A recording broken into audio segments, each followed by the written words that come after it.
Today on Pilot's Discretion, our guest is pilot and writer Matt Johnson. He tells us about military versus civilian flight instruction, flying the Lancair IVP, and what makes for a good FBO. Pilot's Discretion starts right now.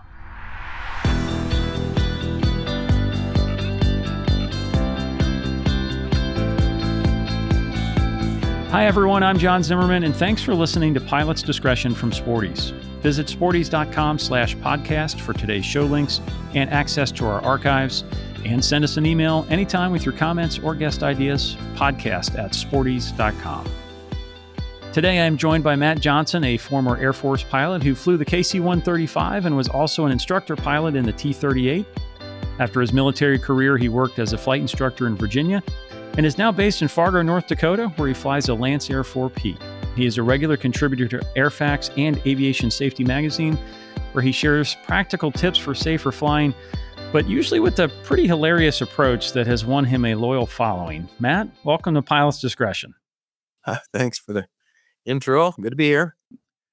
I want to start with flight training because you've been around it from multiple different angles: military world, civilian world, as a student, as an instructor. So let's go back to your Air Force days where you started in undergraduate pilot training, moved up from there. What is something GA flight schools could learn from how the Air Force does flight training? Oh, I think I don't know about all of them, but the ones I've seen, they could use, they could benefit from the rigidity of the Air Force. They had a very rigid syllabus. You didn't do this until you did this. And you had to have it demoed before you did it. And then you graded every single thing you did, from radio calls to takeoff to taxi to takeoff to departure. You know, there's like a big grade sheet with little bubbles where you number 2 penciled in the bubble, unsat, or U, which is unsafe or unsat. What is it? Unsafe or unsatisfactory? Or unsafe or unable was U. And then fair was just about a U. And then good was good. And he had excellent and outstanding. And then we all that grading and all that rigidity was the Air Force made that so that nobody would get to a certain point of training and not know how to do something and crash, and then they go back and they go, oh, he or she was never taught that.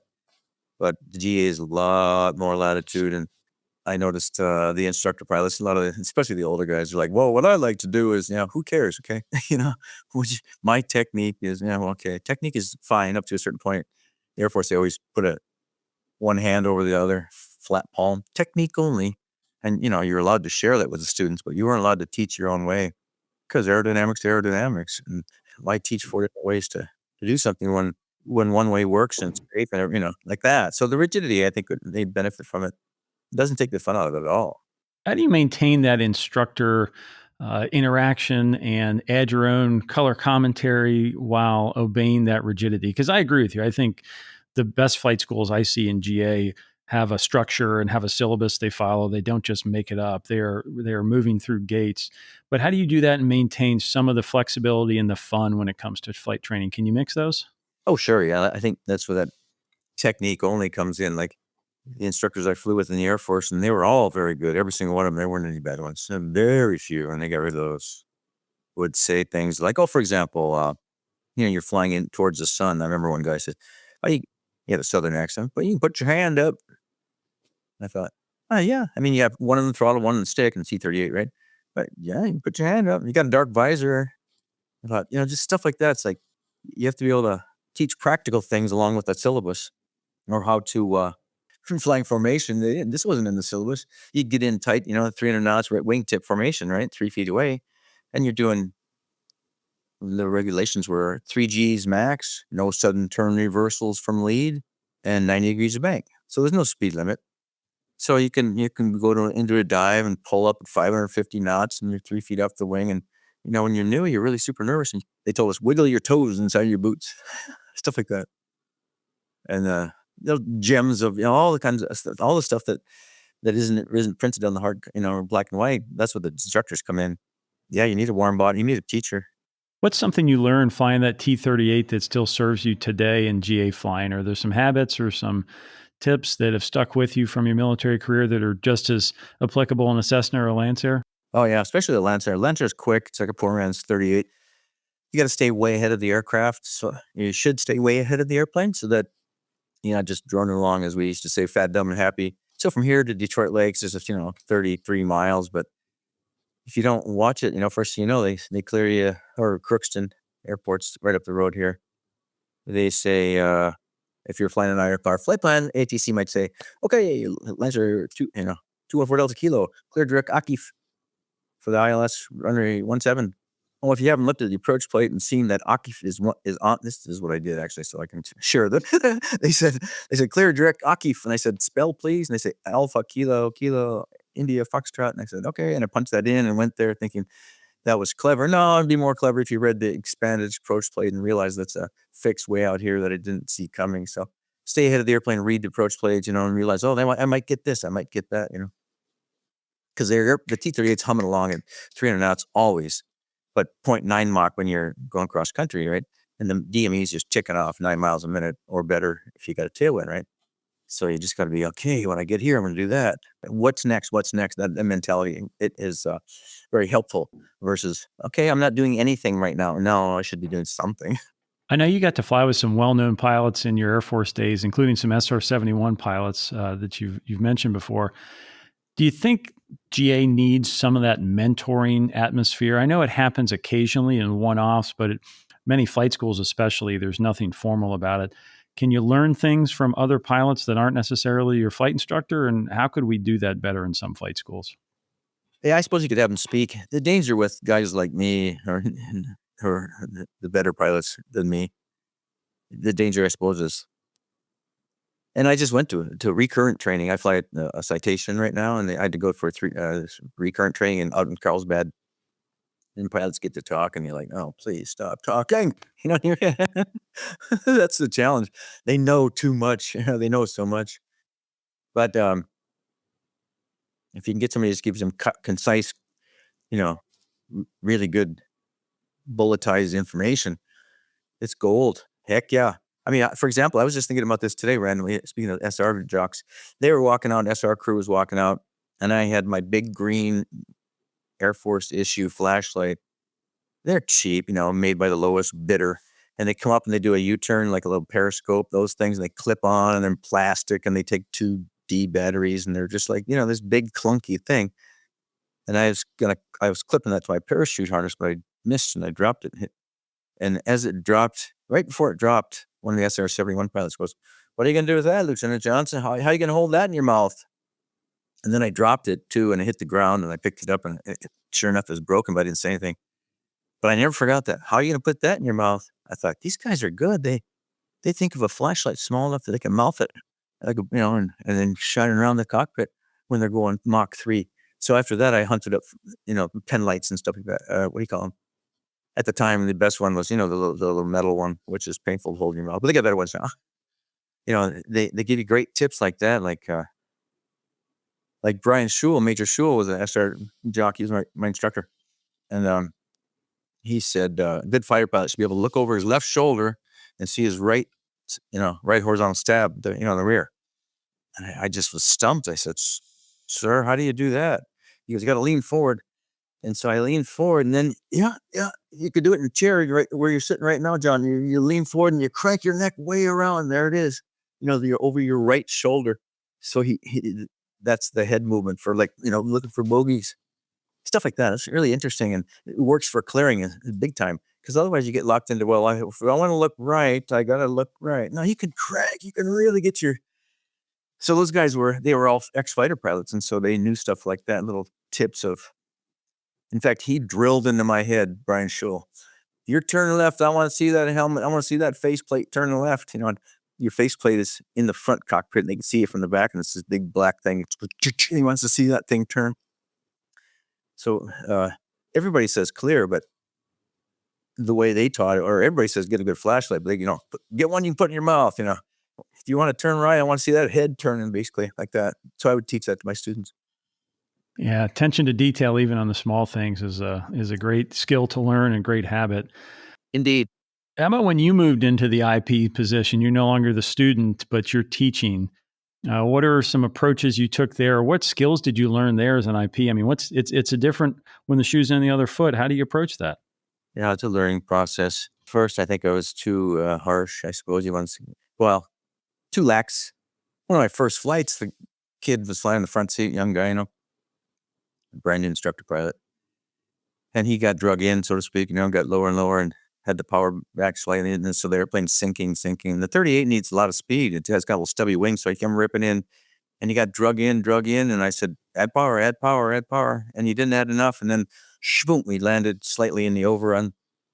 And I think I took over there. I have the aircraft, I go around afterburners or whatever, or something like that. Either that or he did. I forget now. But I remember when I came back into the building, I complained to my boss. I said, boy, this student, I can't believe it. He had the power back and he got drug in. And he goes, yeah, they called me from the box. They said, hey, your boy just landed in the overrun. And I said, yeah, see, thinking I could blame him. And he goes, nope, that's why you're the instructor. That's why you're in the cockpit. He said, and that's when it hit me that I was an instructor because when you're not an instructor, you're just not. You're a student, you're a co-pilot, with another T-38, or in a T-38 with another co-pilot, going around the country, raising cane. But when you get that IP label, and it's like, you're supposed to fix everything, prevent, right?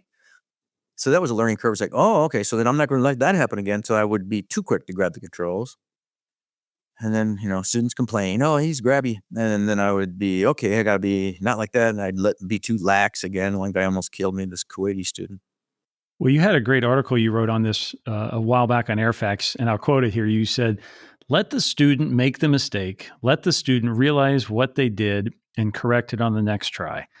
The last place I want to be when angry at someone or something is in the cockpit. If confrontation is what I really want, at least wait until the aircraft is on the ground in the chocks, which I think is great advice. It's that fine balance you're talking about of let them make the mistake so they can learn. Don't be grabby, but don't let it go too far that safety is jeopardized. And the best place probably to have that heart-to-heart debriefing is on the ground, not at 500 knots in the cockpit. In the 38, yeah. Same thing happened in a 172. This one fellow, I finally wouldn't fly with. I told him I wouldn't fly. Nobody wanted to fly with him. I said, hey, Matt, maybe you can fix him. I was like the go-to guy. Hey, Matt, let's have Matt do it, So here I go up with this guy, and when you do, what do you call it? Fake engine out, engine out approach to some field in the middle of nowhere. We did. And then I said, okay, let's go around.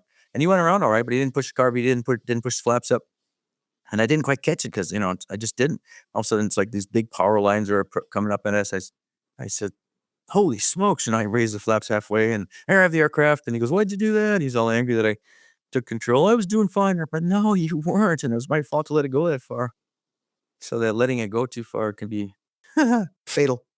And that one, I never forget, there's a car on the ground watching. So he's watching us fly those power lines thinking, are we going to make it? So what's your advice for a new flight instructor, civilian or military, other than learning that balance between letting it go too far or jumping in too early? What's another important skill that you have to learn or refine if you're going to be a good flight instructor?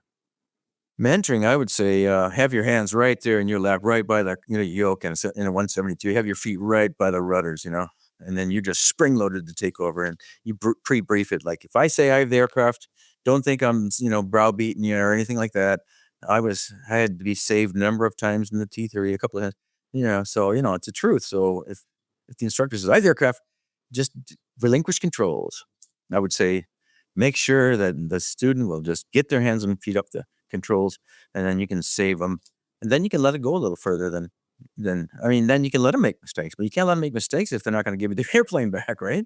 So it's got to be that clear, like, okay, I'm going to let you do all kinds of stuff. And if it gets too far, I'll take control. And so that the student knows that they're learning to fly, they're going to make mistakes. And then the instructor will save me, kind of thing. And I think that's really good advice. I really do. Because if you keep getting it snatched away from you, it's not good. And if the instructor doesn't save you, you're going to die.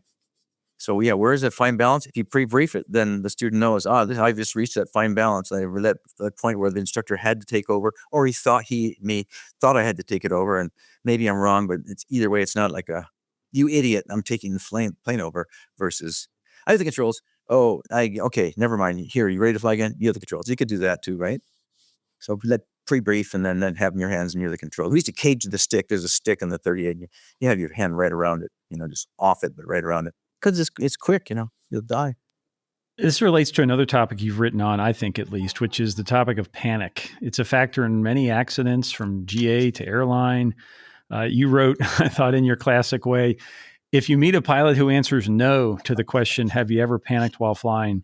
Watch them closely. They'll probably lie to you about other things too, which says it so well. So assuming panic is unavoidable, at least to some extent in the cockpit, how can I minimize it or at least react appropriately? What should I be doing? Well, I really drilled more so in the T-38, but a lot in my Lancair, the emergency procedures. If this happens, I'm going to do that. Lose an engine on takeoff. What are you going to do? Where are you going to land out of Fargo? Going south, going north, going west, east. Actually, there's four ways that you can take off here. And at what altitude? At what altitude can you turn back? If you got kind of numbers and a feel for exactly because McSpadden, he was AOPA's golden boy. Loved the guy. I used to watch his accident analysis all the time on YouTube. Here he is, a T-Bird pilot, Thunderbird, Thunder Chickens, chief dude, right? And then one day it said McSpadden killed and crashed. I thought, wow, same name. What a coincidence. No, it was him, and he did a turn back.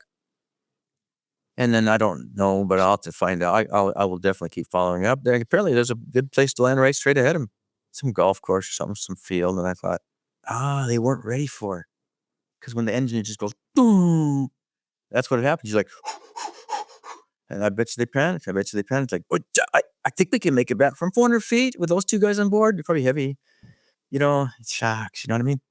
So it's like, I think to prevent panic, thinking aloud, and there's no surefire way, but the best way to prevent it, and then or when it comes up, like when you lost your engines, like Sullenberger, he had that plan. I understand he had that plan in his mind all the time. People are like, oh, it's a miracle. Yeah, but he had that river in his hip pocket all the time. So when he turned towards the river and he goes, we're not going to make any airport, we're landing in the river. He had already thought of that many times, right? So he didn't panic. He was cool, dude. He's like a water walker. We call him in the Air Force. Like nobody but him could do it. But maybe they could if they pre-planned. And I think that takes a lot of, like, my gear didn't come down the other day. I had two green and nighttime with my girlfriend in Fargo. It's like, you start, then I realized, dude, you have 5 hours of fuel. You have a little video camera that shows your gear are down. This has happened before. It's a sensor, but still, you have to fight that panicky feeling and not do something dumb like get slow and, stall or something, right? So the answer, of course, was take up deep breaths, fly around, the emergency procedures. My friend was in the U.S. Marine Corps. He was a CH-53 Echo pilot. We all got into flying because of one guy. So I became a pilot. Steve, his brother, became a pilot. John Allen became a pilot. Dave, we all became pilots, right? So Steve is a helicopter pilot. It's a CH-53 Echo. It's got 3 jet engines. The operating manuals are about as thick as can be. And I thought, whoa, that's a lot of information. And later I found out what he did to memorize his emergency procedures, because there's a lot of them. There were a lot of them. He got in his car at night and drove around a parking lot at a pretty high speed, and he tried to rattle them off, retreating blade Saul. What do you do? Chip blade, like that. And if he couldn't rattle it off, he did it again, and it did it again. I did the same thing. I thought, I'll try that. I used a Walmart parking lot empty on a Sunday morning. So something that you're doing that's distracting you, like juggling or popping up tennis balls in your hands or something like that. And then saying, okay, I lost my engine at 400 feet going south out of Fargo. Where am I going to land? Let's see. Okay, well, how fast am I going? Okay, 120. Okay, is the paved surface? Yes, there is one. Okay, gear down, flaps tracking. And then 120 knots, so glide speed. And get on that road, like that. While you're distracted by something else instead of just, well, I guess I'll do that. No, you have to have it cold, because when that panic comes out, you're going to be like Hudson River, like he did, right? He was waiting for that Hudson. Yeah, that's so cool. That's a great tip. I had not heard that take on memory procedures, but that's great, and that is the answer. Yeah. The airline pilots do it all the time. They take a tennis ball and you walk down the hall and you bounce on the floor. My friend could juggle. He did 3, but I just got 2 objects. Any kind of balled up socks would work fine. And then you go, okay, clear for takeoff. Lights on, all 4 lights on. Pitot heat on, ignition's on. Heading bug set, go around mode set, first altitude set. Okay, all 3 trims, you just rattle it off, right? Same thing with the emergency. Like, okay, I lost my engine. What am I going to do? Well, big deal. We got another one, right? We're going to climb it, but like that.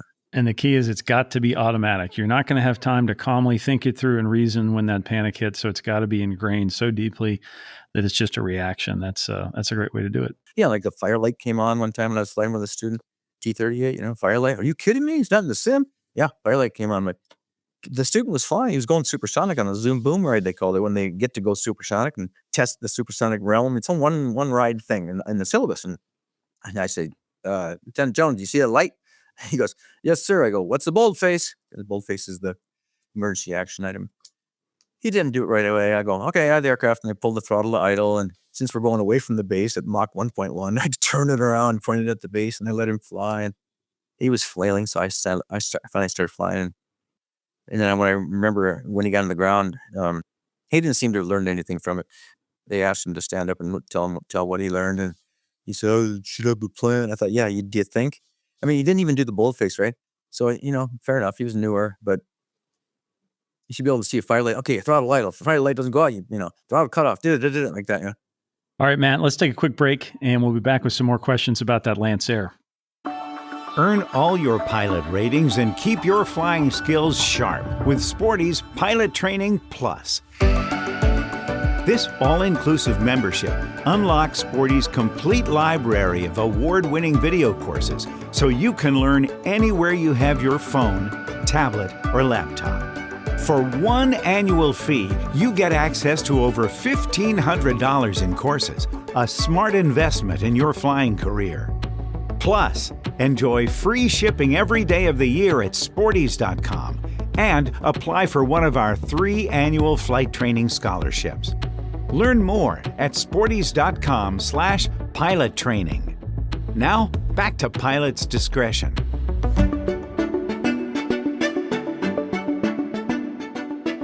We are back with Matt Johnson, who these days flies around in a Lancair, a high-performance airplane that looks amazing, but I've heard Matt, among some pilots, has a little bit of a bad reputation. So do you think this is deserved, or are these pilots just jealous of your speed and performance in that Lancair? What's the real story? I feel like Joan Jett. I don't give a damn about the reputation. So who are these people? Who are these bad mouthers? The list is long and distinguished. I try not to have a bad reputation because small town here, Fargo. Talk to Tower in any kind of snippy voice. Guess what? The next approach, they'll be like, mean or whatever. Give you a long vector or something, so. So is it an unforgiving airplane, or is it just a high-performance airplane? Both. And what's your advice for someone transitioning into a high-performance airplane like that, or many other ones out there? You've got your time in 172s or Warriors or whatever it might be, and you step up into that first airplane that can really move along. What are the things you really have to focus on when you check out there? Yeah, my heart goes out to, I feel scared for people who don't fly a lot on a regular basis with a fast airplane like a Cirrus. My boss, I fly for a company now. I fly Citation. It's an Encore Plus. It's a two pilot. Got a lot of thrusties on it. It's pretty fun to fly. And I got a boss, and then he says today, a lot of Cirrus pilots get killed because it's fast, and they only get 50 hours in whatever airplane, a slow-mo airplane, and they buy it because they got money. So I feel scared for people who don't approach it with. But the Air Force won't let you kill yourself, right? So they throw you in this T-38. First takeoff's in the front seat, instructor pilot in the back. The thing rotates it. The front tire comes off, or nose comes up at 130, and you're driving a wheelie at 130, and then it flies itself off the ground at 160 in full afterburner. And then you go gear flaps, and you just accelerate to 300 knots, and then raise the nose to hold 300. So it might be 18 degrees nose high. The altimeter just spinning like a top. It'll climb at 30,000 feet per minute if you wanted to be a show off, right? It's got the time to climb record. So we were thrown into that fast plane by the Air Force syllabus. And then, but the Air Force, and the first time you take off, you're just sitting there watching, your hands are off the controls. It's a demo, and you're like, I'll never be able to fly this thing, like that. Because the Earth is rushing by. I mean, it's just unbelievably fast compared to the T-37. And I think the Lancair and the Cirruses and the things that have get up and go with thrusties, they're way faster than 172. Way.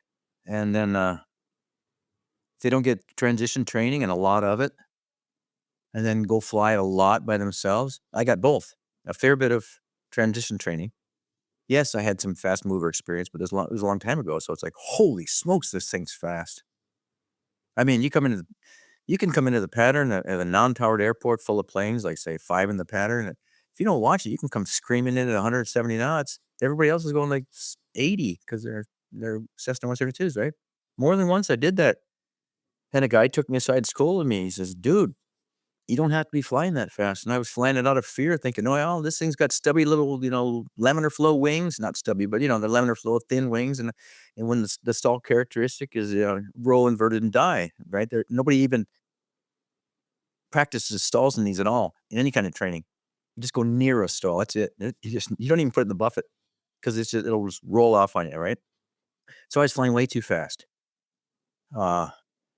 But I can only imagine somebody who hasn't flown fast in the past. And well, my danger with that was I was eating people up from behind, But if you're both behind the airplane and eating people up, overtaking them or kind of like that, creating conflicts, holy moly! So it's so fast that our fast movers are so fast that you got to get your brain up to speed, and it's really, really helpful to have somebody who's already, qualified and really up to speed themselves and sitting right there helping you and then letting you make mistakes like we talked about.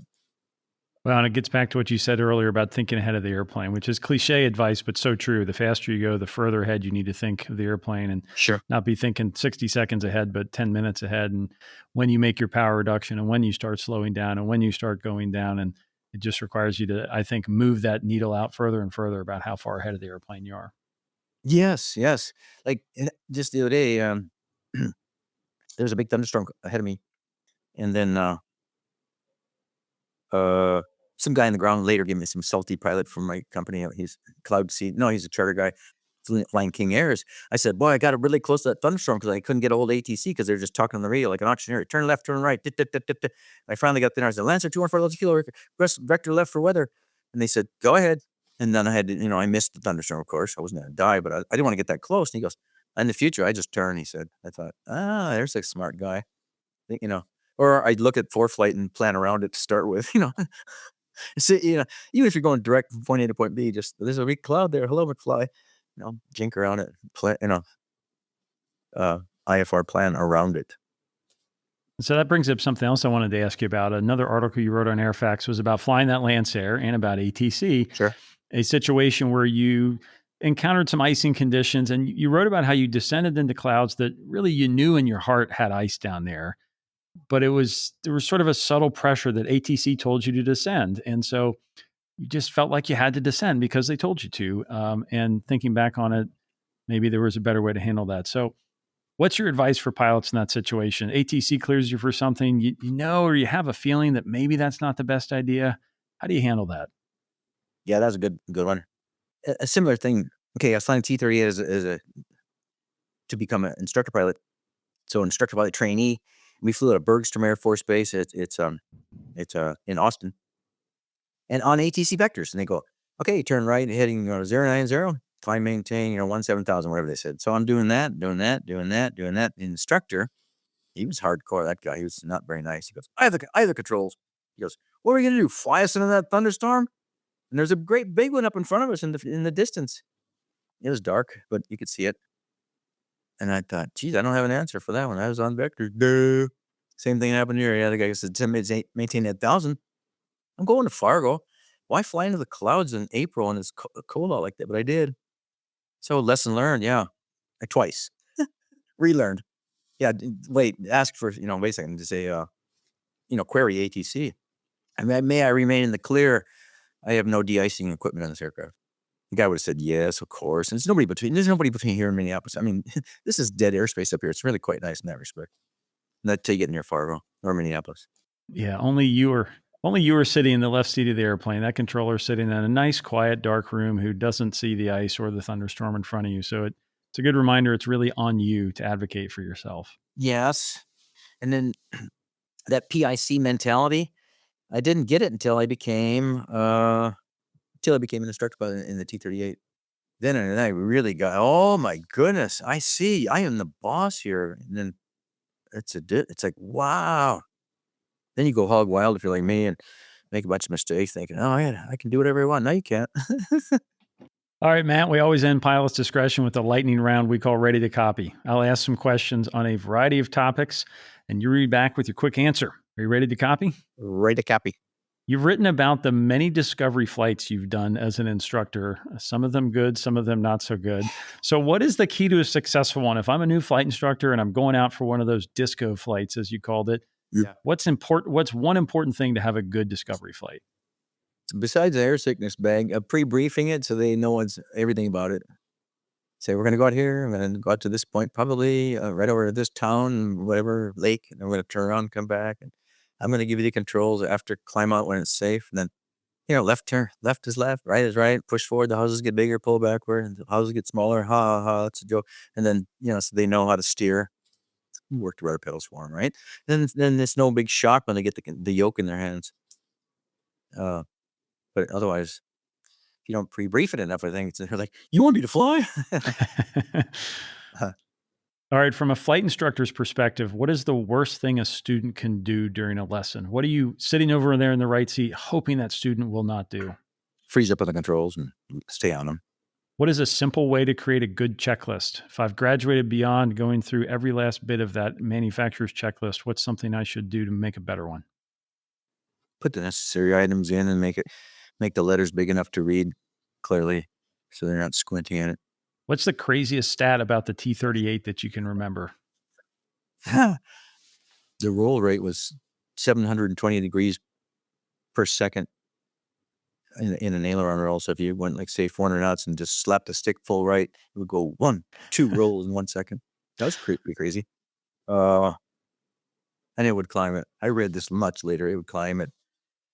It has a time to climb record or something. I just know if you wanted to go fast, you go to afterburner and just pull on that stick, 6 Gs, and you're going to the moon. You talked about flying with some of those SR-71 pilots. Why is it called the Sled? I just read about it recently because these guys are on X, formerly known as Twitter. Not these guys, but a lot. Yeah, what do they call them? Habu rats. There's a couple of different people I follow, and they were talking about why they call it the Sled. I forgot. This is a short answer. I'll have to look it up. But we, as a refueler, we would do a toboggan maneuver to go from 38,000 to 36,000, for example, to get to 0.9 Mach. They would slow down to 0.9. So we did the toboggan. Speaking of sleds, I don't know. They always called it the Sled. Nobody called it the SR-71. Nobody said Blackbird. Nobody said. We said sled this, sled that. So were those sled drivers. What was your favorite overseas destination in the military? Kadena Air Base, Okinawa was right up there. England was fun. We went to Kadena and England and Mildenhall, England. Although I spent 6 weeks at Fairbanks. I just came back from Fairbanks. I was there for 5 days. I thought, deja vu or what? But both England and Okinawa were fun, yeah. What is the quirkiest or most interesting design trait on the Lancair? Something that's different from other airplanes?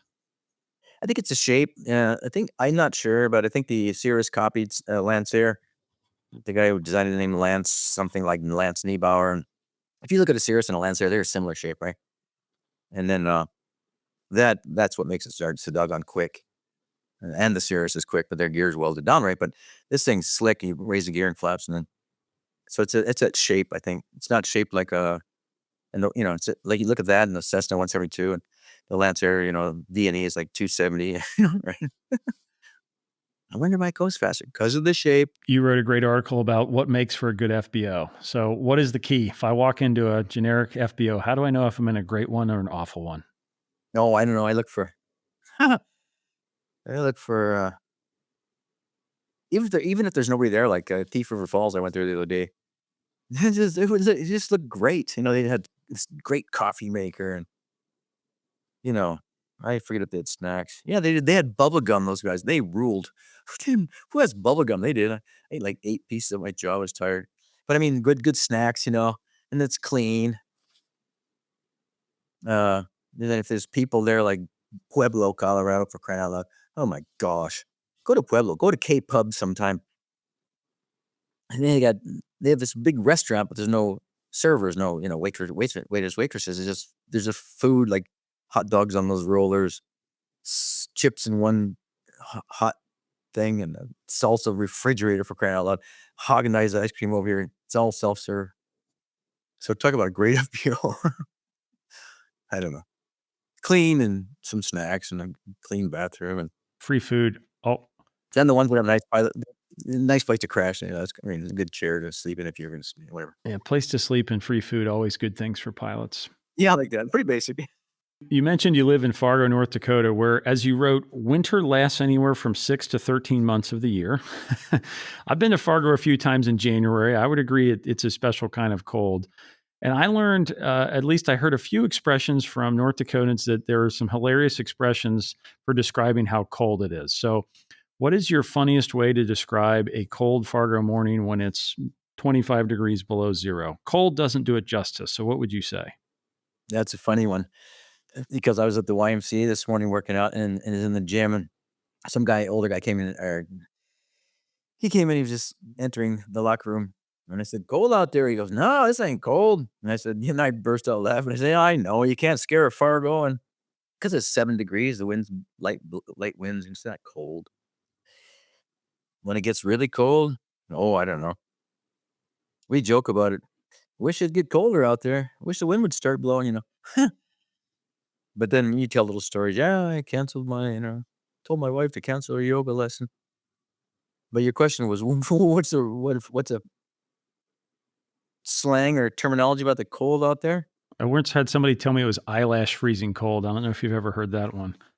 No, I never heard really stuff that, people make fun of our accents in here and everything the way we are. Like, oh yeah, you're from Fargo, are you? Do you ride a tractor to school? It's like, it's cold here. But I was in Fairbanks just now. We came back the other day, and I realized, come on, wake up, Matt. This is like Fairbanks because it's in the middle of the continent. So we get the huge temperature dips down to minus 40, 45. Wind chill can be 85 below, 100 even. And then in the summertime, it can be 100 degrees in April. So it's not like there's no ocean to regulate it, So you just grow up here and you're just used to it. I delivered papers as a kid, 30 below zero. And then you go inside an apartment building where you have to put one by several different doors. You go from 30 below to like 75 degrees above. It's a 100-degree difference. I fell asleep one time. I mean, I don't know. We just grew up with the weather and squeaky cold when your boots are squeaking on the ground like today. All right, Matt, our last question's always the same. You have one final flight. We want to know, what are you flying and where are you going? Oh, yeah, Finney flight. That's a tough one. Jeez, I never thought about it. One final flight. Oh, I suppose it'd be fun to go to the Bahamas. I haven't been there yet. Take the Lancair down there. And you taking the Lancair or the T-38? Oh, the Lancers would be fine. You just get a sticker and you have to go through customs and do the procedures, and then you can go island hopping down there. That's kind of fun. Matt, thanks for being on the podcast. Thanks for having me.